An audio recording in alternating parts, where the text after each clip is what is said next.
Good day everyone! So welcome again to our mini vlog, and today i-feature natin ang ating 200cc UTV Supreme Baggy. Alright, so shoutout po pala kay Sir Romeo ng Rizal. Sir, nandito na yung unit mo at i-check na lang po natin. Alright, so napiling color ni Sir ay yellow combination with black. Ayan, so check natin siya, Sir. Ito yung susi mo, pasok na natin sa ignition. Ayan.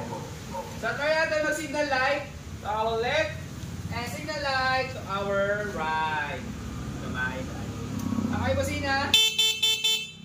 Then try natin yung ilaw. This is the low and high. Low. Ayan. Okay. So hazard po tayo. Ayan, hazard. Ayan. So check naman natin yung forward niya.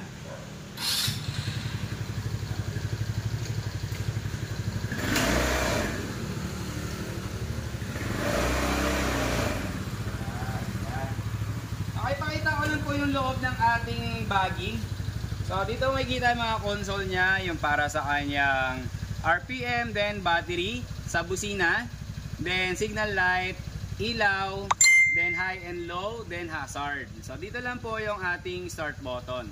Okay, syempre kagandahan sa kanya, parang naka-recaro seat na po yung kanyang upuan. Ayan o, makikita mo, komportable, parang racing na rin talaga siya. And at the same time, yung kanyang seatbelt. Seatbelt niya, sporty type na rin. So pakita ko lang po sa inyo. Ayan. So once na magsi-seatbelt tayo, para tayong nasa sports car. Ayan. Pang racing na rin. Ayan, taba kasi. Ayan. Ito na po. And ngayon, try naman natin sa likuran. Ayan. Signal light tayo to my left. And signal light to my right. Okay, hazard po. Ayan, hazard. Pakita ko lang yung sa likuran niya po. Okay, patay muna natin. So, ang kagandahan dito sa ating baggy, hindi ka lang basta mag-rely doon sa kanyang electric start. Kasi meron siyang full start na tinatawag. So, ito, makikita mo dito. Meron siyang full start. Okay, ayan, no? Narinig nyo? One click lang, nag-open na siya. Ayan, no? Check lang natin. Ayan. Okay, so reverse po tayo.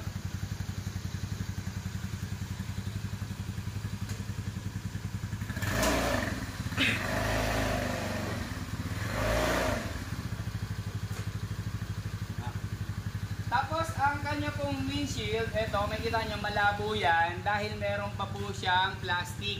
Ipi-peel off lang po natin yan nang sa ganon luminaw yung kanyang pagiging acrylic. Alright, so shoutout po balik kay Sir Romeo. Sir, thank you so much sa pag-avail at nandito yung unit mo and ready to ship na po. By bukas, pa-wait na lang po. At sa lahat po na nagnanais na magkaroon ng ganitong klaseng unit, call nyo lang po kami sa number na makikita nyo dyan. At thank you so much everyone. Bye-bye!